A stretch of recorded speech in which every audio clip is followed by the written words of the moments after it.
Hey, real estate rock stars. This is Aaron Amuchastegui. Hey, you're in for a treat today. I am about to introduce you to Mr. Chris A. Williams. I just finished interviewing him. He's out in the Virginia area. He's only been an agent for 4 years.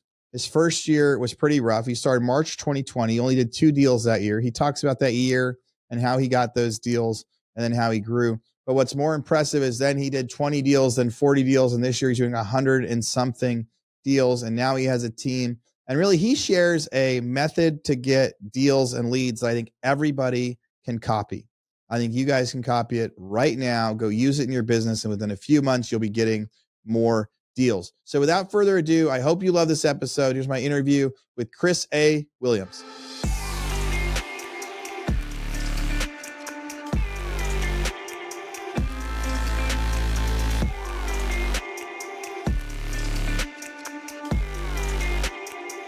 Well, Chris, I'm so glad to have you on. Let's get started. Where do you live? Where are you from? I'm in Hampton Roads, the 757 area of Virginia. Hampton Roads, Virginia. How long you been out there? So I grew up here. I was born and raised here. I've been doing real estate though since 2020. Okay. So that was a kind of wild time to get into real estate. Man, it was crazy. Let me tell you, I count the world as shutting down due to COVID, of course, like when the NBA shut down, right? And when the NBA shut down was literally like the day I passed my real estate exam. So it Yeah. was crazy, just starting at that time, really nobody was in the office. Wasn't much chance at mentorship and things like that. But we made it through. Yeah, you had to start from scratch. What made you want to get into real estate? That's a great question. So, kind of my backstory is a little bit different. I didn't know anybody in real estate, didn't have any connections or ties to real estate. But when I was at Enterprise cleaning cars, I would always listen to podcasts. And one of the podcast hosts, he was always talking about real estate and the great benefits of real estate. And at the time, he was talking about real estate investing. And I was like, man, I'm 19 years old. I don't have any money, sources of income to be able to do real estate investing. So I started doing further research, and then real estate agent is what popped up. And I was also working at Foot Locker at the time selling shoes. So my mindset was, okay, if I can sell shoes, I can sell houses too. So that's why I got into real estate. It's just because, I saw the opportunity to sell. And also, I just love like helping other people out, and giving people, chance to achieve wealth. I love that, man. So it's like when you first start listening to podcasts, I mean, so Bigger Pockets was probably one of the biggest podcasts at the time, Yeah. 2019, 2020, 2021. But you're right. A lot of people would listen to that and they would hear about investing and they would hear about mailbox money and they would talk about how to get started. But everybody that got started had, in general, had some money from something. Yep. Right. Exactly. And so it sounded like you started to get interested, be like, wow, I could see myself making a lot of money in this, but how do I make some money now? You saw a real Exactly. estate agent as a thing. And yeah, if you could sell shoes on that, you could sell a house and make a commission. If you could sell a $50,000 house, you could sell a $500,000 house. There's lots of different options. I think a lot of people like if Exactly. they can sell cars, they can sell houses, all the different things. Hmm. So you jumped in with both feet, and then all of a sudden the world was shut down, Yeah. and so you didn't have anybody that could actually train you and teach you. What was your first year like? My first year was terrible, man, to be honest with you. I only had two sales my first year. So I started in March of 2020. I had one in August, and then I had one in November. So just going through that, it really taught me a lot. It was terrible at the time, struggling to pay bills, especially like because I'm younger. So at the time, all of my friends, they were young, they were able to live life, go to different states and things like that. But I was so focused on, building my career up, and being disciplined with that. I didn't have those opportunities. So it was crazy at the time, but I'm super grateful it did happen because it taught me so many valuable lessons. Yeah, March 2020 had to be the worst timing to get in the real estate because it ended up being a great year by the end of the year, and really 2021 ended up being a fantastic year for agents. But those first few months when no one really knew what to do, some agents pivoted. I mean, by June or July, we were fire selling any like real estate that we owned because we were still so terrified of the market and what was going to happen with COVID. And it wasn't until like late 2020 that this demand started rising and houses started selling for more. But yeah, those first few months had to be pretty wild. I'm like, all right, you signed up. And I tell people when they become an agent, like they need to know what they're going to be working on, like how you're going to lead gen. Like if you become self-employed, it doesn't mean that now you're not working, right? So you got to figure out what you're going to do that 40 hours a week or that 20 hours a week or that 60, but you got to be able to show up and go, here's where I start. But if you don't have anyone to start, so how did you get your first deal? Yeah, so it's funny being that you mentioned like starting on working those 40 hours a week. The thing is, like, I've always known like work hard, but I didn't know how to work smart. So I was working a ton. Like I was in the office, first one in, last one out, putting in minimum 80 hours a week working. I was just not doing the smart thing. So inevitably, if you're just working so much, eventually something's gonna work. Like you just keep on throwing a bunch of stuff at the wall, something's gonna stick eventually. So that's kind of what happened with me. How I did get my first deal in August, I want to say, was from a paid lead from the team at the time. It was through Zillow. So that is how I got my first deal. But my second deal, and kind of what I really want to speak to you all about, is through social media. So my second deal did come in from my Instagram. So I was posting stories of different homes and such. I believe the specific story was, if you can purchase a home at this amount, this is what your monthly payment would be. Because it was a lower amount. I think the monthly payment was like $800 or something.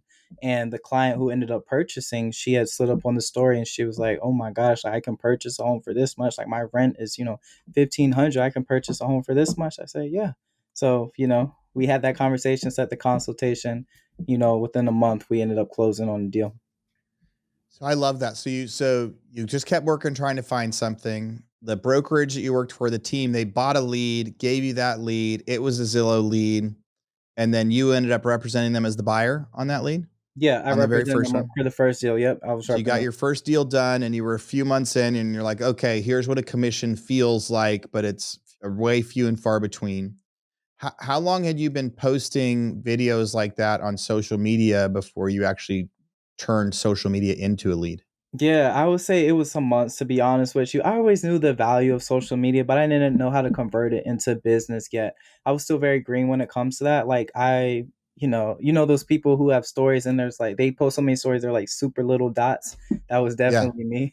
I was posting like you're super long posting all day stories. long. Yeah. Yeah, yeah. And then like I knew it was super long because if you can download your story, like when I downloaded the video, it was like 7 minutes long. I'm like, all right, no one's gonna watch my story for 7 minutes straight. Yeah. So that's kind of philosophy, just different things you do when you're learning, you don't know what you don't know. So then I developed some strategy. I'm like, okay, I'm not going to post as long. I'm going to post just more relevant things. And that's when people started responding, when I posted shorter, more relevant things, instead of literally I would walk in a house and record every single thing, was what I was doing when I first started. Yeah. No, we learn through practice, and it takes several months to fine tune. So one of the video ideas you just said was you were walking through a house and you said you could buy this house for $800 a month. You know, Exactly. a house, a condo, apartment, whatever it was. Hey, here's hmm this house. And how long was that video? It was like 15. I believe it was a boomerang, so it was super short. So super short. So what did hmm you say? Like it's 3 bedrooms, 2 baths in this neighborhood? Or what'd you Yep. show? Yep, exactly. I was like, I don't remember the dimensions of the property exactly, but let's say it was a 3 bed, 2 bathroom. I was like, this is a 3 bedroom, 2 bathroom in Norfolk, Virginia, which was the city at the time.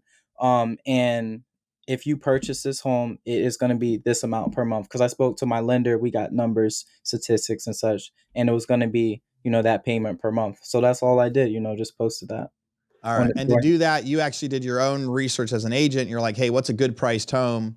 You probably noticed that and thought, hey, this is actually pretty affordable for that neighborhood. Then you talked to your lender to get a real thing. So you showed up. So it's not like you could walk into any listing and have that same sort of lead work. So you kind of targeted which Mhm. one you were going to walk into, but it Yep. wasn't your listing. You were just previewing it as an agent and you did that. Yep, exactly. Yep, exactly. So I realized that formula worked. So basically, I started replicating that, and I did that over a number of years, just going into listings that weren't necessarily mine, but figuring out, okay, what would be the monthly numbers and things like that, or what are the interesting parts of these property, and then posting it. And that was how I was able to transition, my business to just straight social media very early. Yeah. So hey, check out this house, giving some quick stats, say the area Mhm. it's at, and it could be, hey, you got this one and it's got a pool and this is how much the payment is. Or hey, this one actually has a yard. And so figuring out something that's interesting that you can highlight that somebody wouldn't actually know by just mass searching Zillow themselves on Yeah. things, like something that would highlight or that extra bit of information. So I think Hmm. that's a great tip for our listeners and people that agents that want to actually start making some headway with social media. That's probably a very simple formula to follow. Can Yeah. you think of 2 or 3 other videos that you've done on social that have been like part of that formula that you do? Yeah, so that first one that we talked about was the start, I'll say, as far as putting the proper details and such in the monthly payment. What I started transitioning to was I started finding certain properties that were, what's the best word for them? Interesting, kind of like hidden gems. Okay. Because our area isn't necessarily like the biggest, like a Miami or Los Angeles, for example, but people do love seeing those homes. So what I was doing was I was taking a pulse on my audience or my followers. I would see, okay, what do they like to see? Bunch of people like to see like these nice luxurious homes. So what I would do is I would go into these luxurious homes and I would just record content here and I would post like a engaging hook or something and I would say, is this the most beautiful home in Portsmouth, Virginia? Or is this the best living room in Virginia Beach, Virginia, for example? I would just post things like that. And what I would do with that is it would create a conversation around that property. And now what I didn't do was I didn't do like the first one by putting the property details. So now people are intrigued by the property. If they want the property details instead of just having it on the video, now they have to message me directly for them. And when they message me, what I would do is I would send them to a landing page, and that's how I was able to capture their information, or I'm just able to get that information from them. All right, so let's dissect that a little bit. So now you would go into houses that were listed, you would find something interesting, great pool, great living room, great something, and you're just saying, "Hey, check out this wild kitchen. Is this the best kitchen ever?" So people will be like, "Whoa, yes it is," or "No it isn't," or "Hey, I like that tile," or "Actually no, I don't like that tile." Some people are going to say, "No, it sucks." Some people are going to say they love it, but you're not saying anything else about it. You're not doing a full walkthrough. You're taking a specific part of that property. "Hey, isn't this cool? Let's talk about it." And then people would reach out to you and say, "Hey, Chris, where is that?" Right? Like what is it? How much is that house? Like that what area are you in? Where are you? And you would say something like, "Hey, happy to send it to you. Go to this link and you get access to it." And that link would Exactly. be like a landing page that, was it what did you custom build on with a website? Was it through your MLS or your brokerage? If somebody doesn't have a landing page like that yet, how'd you do it? Yeah, so I use my CRM, which is KV Core. So through KV Core, you're able to build out custom landing pages. So with that landing page, I would just send it to the lead, and they're able to click on it. And through the landing page, though, like it has the address and such, it has the information. But if you want to scroll a little bit, you want to look through pictures, you got to put in your information then and there. So that's how I was able to get a ton of information. Oh, so it would be like it's like a custom KV Core link where they're like, "What address is this house?" You say, "Hey, here's the link." You would send it to them, and it wasn't really bait and switch. It would actually say, "Here's the address, and here's the name of the couple pictures." But Hmm. if they wanted to see the rest of the pictures or something, it would say, "Now you log in," and then people would log in, and so they would get added to your CRM. Well, I want to dig into your CRM in just a second, but like, what's another? Can you think of any other video types? Like maybe one more video type of ways to get people? I would say that worked really well doing it that way. So either I would do this a certain like room or specific feature of the property, or I would do like an entire property, but I'm keeping the videos short though because I made the mistake when I first started making super long videos. So I knew that short form content like reels and such was doing great with Instagram. So what I would do is I would take a property and I would do either 30 seconds to a minute of just some of the main features of the property, so like your kitchen, your primary bedroom, your exterior and such. And I would kind of copy the same concept, be like, hey, it's just the nicest home in Virginia Beach, and so on. Just put a little bit of information in the description. But the goal with these videos is it's just enough that they're interested, but they have to reach out to me if they want more details. Like if you really want to know where this property is, if you really want to know the price, now you have to reach out to me. Awesome. I love it. So you had a couple different ways that people would reach out to you. The hey, here's the property you can buy for this, and you'd be giving them more information, and people love the affordability.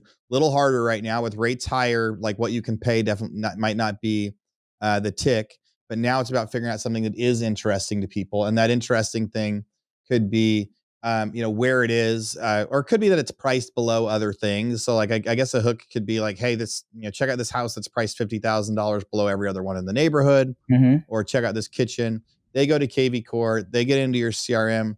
What does your CRM follow up look like? So I love how I do this. And this is how I was able to kind of automate my systems, I'll say, and get my time back even before building the team. So what I did is, so we have the landing page, and that basically funnels in. So as soon as you get their information, I have an automated sequence. So it's going to text them pretty much immediately. It's also going to send them email pretty much welcoming them, saying like, hey, we're here to help you with any of your home search needs in Hampton Roads. And also I will have a task assigned for a phone call. So when somebody calls up, you're going to guarantee your system's going to reach out, at least probably I'll say 3 times that first day until you respond.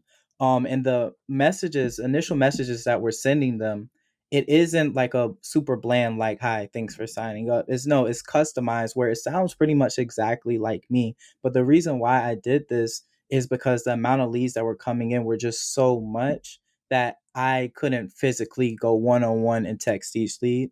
So what I did was I basically made clones of myself through the automized templates. So even though it sounds like me, you get put through that system, and then by the time you actually raise your hand saying, hey, I'm actually ready to schedule an appointment to view a home.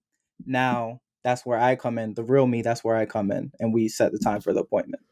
And the way that CRM works is you can say, if they enter the CRM and their name is, it's Mike, right? And it's on, so it could say, hey, Mike, this is Chris A. Williams with so-and-so. I thought that you checked this out. You wanted more information on 123 Main Street.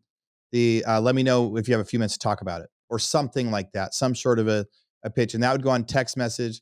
You say you would also send them automatic voicemails for a minute? Or No, I didn't send them automatic voicemail. What I would do is email would go out also, and then I would set a task for a phone call. So if it wasn't me making the phone call, maybe like a ISA or some. That's further when I built the team and such. Got but when it. I first started, So it the was CRM would say, it would do the email and text by itself, and then it would give you a reminder, you need to call this person. exactly. And Yep. so whether you're logged in that day or the next morning, you are, here's somebody that I need to call Yep. and follow up with, and you would know if they had called or follow, that you would know if they texted you back or called you back yet. Yep. So now you start doing that outreach for them. Mhm. So I love that. And so now so 2020, you did a couple deals. How many did you say you did in 2021? 24. So that was a big jump, Yeah. right? Oh, yeah. Yeah. So the big jump, and then what's it like for you now? What's it been like for you the last couple of years? Yeah, so it's pretty cool. So 2021, of course, was a 24. 2022 and 23, they were similar. I would say I've got better as far as either units and volume with each year, but 2024 is the real year, I would say this year, in which I've been able to transition from just an agent to leading a team now. So this year we're doing really good. This year we've done almost 150 units, a little bit over 40 million in volume. So we're moving and shaking now. And I love the team because we've been able to kind of just start just based off of that template that I said, with social media. But now it's a lot better because instead of just automations, now I have the sales agents, they're actually calling these leads and they're able to get them under contract. So a lot more efficient. Right. So instead of it giving you a task to call them sometime in the next 24 hours, you have an agent calling them right away. Yep. That lead comes in, it triggers somebody on your team, says, hey, you got to call them, or it spreads it out. Well, congrats on having a big 2024, because Thank you. a lot of agents aren't. Like it is a tough year for real estate. Yeah. In general, like stuff is in a lot of markets in the country, we have high months of inventory. It's taking longer to make things happen. It's taking a lot of effort to make it happen. So I think the fact that you've done so well and continued to grow is awesome. Thank Before you. we got on, you mentioned that you used to listen to our Real Estate Rockstars podcast when you first Yeah. got started. Yeah. Can you think back to anything that you ever heard on a podcast that kind of stuck with you and helped you as you were building out your real estate plans, your goals, your ideas, anything? Yeah. So that's super good. When I first started, I remember I forgot who the guest was, but they were really talking about social media and the importance of social media. And it's interesting because when I first started first brokerage I was at, they were more traditional. They didn't really believe in social media. So the only reason I thought of social media was because the Real Estate Rockstars podcast. So I'm super grateful for that because that's how my career has been able to take off. That's how we've been able to expand is through social media. Yeah, it's so freaking exciting when I hear those stories, because that's so much of that's the benefit of like, why do we do a podcast, right? Yeah. And what's going to be even cooler, Chris, is you're going to have somebody that reaches out to you in a couple of years, and they're going to say, they were working a different job while they were listening to this podcast of yours. Yeah. And you inspired them to go ahead and get their license, to show that within a few years you could be making a lot of money. Like, what was your like by year two? What was your GCI? GCI for year two, I would say was 24 deals. I believe about 200, a bit Yeah, over 200,000. that would make sense. And what were you making the in 2019 at your other jobs? Like 30,000 a year. And Yeah. that's working two jobs, two part-time jobs full time pretty much. So 2020, your friends were traveling and you were struggling to pay bills and you only had a couple things, but you were putting it all on the line, going big with this real estate thing. Mhm. And by the next year, you made 7 years worth of income compared to your old jobs. And ever since then, you've grown and you've built it up. What are Mhm. your plans now moving forward? Like, what's next? Yeah, so the biggest plan I would say moving forward is just growing the team. We built a model that's been pretty successful, so I want to sustain it here and also grow it to different locations. So, my big goal is by 2030 having 100 locations. So that's in the US or, abroad. So just really want to grow that. So right now you're in Virginia. Are you out of Virginia yet, or the? No, we're not. So we're still just in Virginia currently where we started, but I definitely have eyes on I would say two locations, one within the Virginia area and also one in Washington DC area because they're very close to home. That's Within the awesome. next year I'm trying to establish. And your thoughts are like you could start to expand to new areas. You can copy the same kind of method that you've done there. Yep. Do you think you'll continue to be like the rainmaker, the face that brings in the leads, and then you push it out to your groups? Like when you go to DC, are you going to Mhm. build it off of your existing Instagram page and do the DC stuff there? Are you going to have your agents going to copy you? What's your plan? Yeah, so I would say as of current, I am like the rainmaker. I'm the face of it, but I want to get out of it, and that's the reason why this team isn't the Chris A. Williams team. It's called the Assets Real Estate team because I want my vision for this is to be faceless. Basically, anybody. Our motto is achieving wealth through real estate. So I want anybody to be able to achieve wealth through real estate. So that's why content is super important for us because I was able to build a brand for I am Chris A. Williams. So I want to build a brand for assets also too, so we can go to different markets and I don't have to be the face. I don't have to be on the ads or the videos or things like that. Yeah. That'll be a fun transition. It'll be a fun challenge for you Yeah. as you do it. I've faced some of the same things when with my social media and Instagram as we build out different things. If you get some good agents kind of on your team that are also going to Mhm. start to be the face, and everybody kind of promotes it together. Yeah. I've Exactly. seen some new pages kind of really be able to grow and challenge. It's funny. Our real estate rockstars Instagram. I just deleted our old account. We had something like 24,000 followers on it, Hmm. but something broke in the algorithm. Oh man. So in the last couple of years, something broke to Yeah. where we would post a video and literally get like 10 views Oh wow. on 24,000 users. And Shoot. like 1,000 of our followers were people we'd interviewed, and 500 Yeah. were people that had been a part of our mastermind. So it didn't make any sense. So actually, Yeah. this week, See. I made an announcement on my personal social and we deleted it to start over. I said, I don't know how long Okay. it's going to take me to get it back up to 20,000, but it'll be a fun experiment because it Mhm. just essentially wasn't doing anything anymore. And people are like, how Yeah. would you delete an Instagram that had that much? So I hope that as you go to build that out, I think that I think the model works. There's probably some other, company values and things in there. Before we get into that, what's something that you wish you would have known when you first got into real estate? Because now you've been doing it for 4 years. You've gotten better every year. What's something that if you would have known at the very beginning, it would have helped you? Or when it happened, you were like, man, I can't believe I was doing it wrong or whatever. Yeah, yeah, yeah. Great question. I would say the biggest thing I wish I knew was kind of like a real step-by-step guide on exactly what needs to be done to get a client to closing. Like I knew we get paid off of commission, and of course you get paid off commission when you close, but I didn't understand what it takes to really get a client to closing. Like I didn't really know what leads were. I didn't know where leads came from. I'm like, okay, so someone I guess will reach out to me. They say they want to buy or sell a house, and then I'll help them. But I didn't know anything about follow-up nurture or anything like that. Yeah. So that would really just be the biggest thing is a real step-by-step guide on exactly how to get a client to closing. So what I've done with the team is just I built SOPs and everything that's very specific and very detailed. Talks about even the smallest things to, locking doors behind you at showings to make sure nothing is missed, to make sure like because I remember exactly how I was. Like I just didn't know certain things, you know? Yeah. Yeah, get there early, turn on the lights ahead of Yeah. time, turn off the lights before you leave, make sure a dog doesn't get out. There are a bunch of little things that Yeah. you're right. Like early in real estate, you get somebody to sign a contract and you're like, yes, Now what? right? And you're like, now what? And they're like, okay, now you got to order appraisal or do this. You're like, wait, I thought that was the lender. And it's like, well, kind of, but you're like, Mhm. well, what about inspections? Who's in charge? Yeah. And especially some lenders try to drive the bus and kind of be the one, driving that. Some agents drive it and the lender does a little. It's always, figuring out your stuff. So that, yeah, realizing that there's a lot more to it. And I Yeah. think the lead gen portion, it's so important because I've said it a bunch of times. I met people that'll say, I'm going to quit my job and become a real estate agent. And they do that. Mhm. And then they wait like 2 or 3 weeks and they're like, well, nothing's happening. I told my friends I'm an agent on social media and nobody's reaching out to me. And Yeah. it's like that idea of going like, no, it doesn't just fall up. Because I think your expectation at first is what so many agents is. Yeah. I'm going to become an agent. I'm going to wait for people to call and ask for help. When they ask for help, I'm going to help them. And then Exactly. when I get a deal, I get paid a commission. Mhm. And that's actually true. That's how real estate works. Yeah. But you can do something to make the phone ring more, Exactly. right? Or you can actually outbound ring the phone. It's like, yeah, you can just wait for someone to call you on your Instagram, or you could buy a billboard and there's a better chance somebody calls, or you could do, pay for Zillow leads and then there's a better chance someone calls. All those different things Mhm. on there. What's the average price point out where you're at now? I would say 350,000 in our What's area.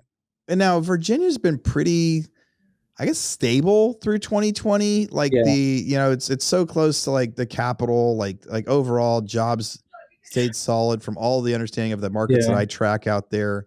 So are you still seeing like, year over year slight, pricing increases? Yeah, we're steadily increasing. Not too vast jumps, but we are steadily increasing. I believe when I first started 2020, we were closer to 300,000. So we're steadily increasing, definitely. The biggest thing that keeps us stable, because we aren't necessarily near DC. We're like 3.5 hours drive away. But one big thing is the military bases. We have a ton of military bases. So like in 2020, we always kind of had a stable economy because regardless of what's going on, people are still, deploying and getting transferred to the bases here and such. So that's really what keeps our economy strong. We also have a few different tourist destinations, like the Virginia Beach oceanfront is a very big tourist destination, and a few others. Yeah. Well, and VA loans in general keep prices high Hmm. and keep high prices higher than most. And I guess I'm gonna go down that hole first a little bit. If you're Okay. maybe we'll just teach an extra lesson I don't talk about very often. Yeah. Most agents probably know that the whole concept of a VA loan is someone can buy a house with no money down, Hmm. right? So if someone's been in the military, they can get a loan to buy a house with no money down. But the way that they're able to do that is by essentially adding a lot of concessions to the loan. Hmm. So whereas it wouldn't be like it wasn't too uncommon when the market was hot, 2021, right? If you listed a house for $250,000, someone would just offer you $250,000, and they Yeah. wouldn't ask for seller credits and they wouldn't ask for concessions. And Hmm. concessions is really if someone says, "Hey, I'll offer you $250,000, but I want you to give me $5,000 back or $10,000 back that can be applied toward a cheaper loan rate or closing costs or things like that on fees." Well, on VA, it's more common for it to be 3 or 4%, and so but if everybody in the neighborhood is doing that, they just raise prices. Yeah. So Correct. essentially, instead of selling it for 250, they list everything at 260 because they Hmm. know that they're going to give 10,000 back because everybody's buying VA. So Hmm. any military areas that have are going to have a stronger VA presence, are going to have a higher wherever there's a base nearby within 5-10 miles. They're going to have more VA buyers than normal, and so I wouldn't say necessarily artificially keeps prices up, but in comparison for future appraisals, it helps keep prices higher than Yeah. non-military, non-VA areas. The So right now you're going to grow your brand. Virginia's Mhm. been really stable. You've grown through social media, and Instagram has really been the one that you've focused on the most. Definitely. Um, have you had any luck with YouTube or Facebook, or what's your plan with any of those? So I was on YouTube at one point. I wasn't consistent. That was the biggest downfall that I had with YouTube. Now I'm basically rebranding the YouTube, so I kind of privated all my old videos. We're starting new again. I brought a videographer on staff, and we've got a lot of videos that are in the vault that we're about to push out. I think the most important thing for me this time around was just being very consistent with it, because I know that's where the growth is. So this time we're going to be a lot more consistent and just focus on providing value, um and give the people what they're looking for, because I think now, like, there's just so much social media, so much content, and so much informational based content. So you got to think of what sets you apart. Like, yeah, you can give out great information, but what's additional is going to set you apart. So that's what we're really focusing on. Yeah. No, it makes a lot of sense. Well, so the I bet a lot of people are going to want to reach out to you. This has been really fun, and like I said at the beginning, anybody that's Yeah, like listen to the podcast and come on and become successful, these are my favorite interviews to do, definitely. because the real estate really is this one of a kind opportunity where you don't Hmm. need a college education to do it, but you need to be able to work hard. You need to be able to follow directions. You got to have that entrepreneur spirit. And some people want to become agents and join someone's team and follow directions, and it's more like an employee relationship, and that's totally fine because you can make a lot of money Yeah. in it. And then others come in and they have an entrepreneurial mindset. I like what you've seemed to do, where you were kind of in there, and now you've built your own team, and now you're building a brand and building a company. And yes, and as I go through your Instagram, you've got tons of content on there. Lots of different variations in content of, like, some of it's like who you are. You're out having fun. Other stuff you're teaching about real estate. Mhm. Really, really cool. As we see Thank the you. examples, people are going to want to go on there and find that. But if someone wants to reach out to you to send referrals your way, or learn more about your expansion that you're going to be doing, or just see examples, what's the best way they can find you? Yeah, you guys can reach me on all social media platforms. The main ones I'm on is Instagram, of course. I'm also on TikTok, Facebook, and YouTube. And the username is the same for all of those, which is at I am Chris A. Williams. Again, that's at I am Chris A. Williams. I gotta always say, don't forget the A, because everybody forgets the A. Yes, I imagine that your name is pretty common without throwing Yes. in that A, but I see it on all the handles right now. I am Chris A. Williams. Chris, any final thoughts of stuff that you want to tell everybody about, any stories in real estate, encouragement, ideas when it comes to what your career has been like the last 4 years? Yeah, I'll just touch on social media a bit again. I know the great thing about social media is that we all can do it. And the more unique you are, the better, I'll say. And when it comes to social media, a lot of people can be scared to put out content because A, they're either scared of like what their followers or people that they know they're going to think of them, or B, they just feel like they have to make the perfect piece. They have to make the perfect content. I'll say forget both of those. For one, the first point about people that if they say something negative, how the algorithm works is more than likely they probably won't even see it, to be honest with you. And also too, if they don't like it, who cares? The thing is, you're not marketing necessarily to who follows you, or the people from your past. If you're a new agent, you're marketing to your new audience. So when I got over that belief and I was like, okay, forget about, what people from my past are thinking, just focus on what new people are thinking. That's how I was able to excel. And, all the clients I've closed from social media, I don't believe any of them really, or if it's been a select few, are people that I knew before I started in real estate. So there's that point. And then the second point, when it comes to putting out the perfect piece of content, if you look at your favorite creators and all of these people, if you look at some of their content, it really, from years ago, it really isn't that good. But the difference is they just kept going, they were consistent. And then when you put out content, now you have metrics to track. Now you have analytics, so you can see, okay, this is what worked and what this is what doesn't work. But if you don't put out anything at all, you have no metrics to track. So you're still going to be stuck in the same position. Yeah, I would have to agree with that. So much of social media is just post. Is Mhm. just post what you're thinking and try different things, and you can see what's trending and try to copy it, or you try to copy it, try to do the same thing, try to come up with your own stuff. If I have a thought about real estate, like, people talk about my Tesla talks, right? So if Mhm. I'm driving in my car and I've got my phone, and I'll just hit record and start talking, and you just never know what's going to be your Yeah. thing that hits and your thing that sticks, and you'll be surprised too. I'm always surprised at, like, the post that ends up getting 1 million views compared to the ones that sometimes I'll pour my heart and soul to something Yeah. and have it edited and it's great. And I spent like an hour on it and 1,000 people look at it.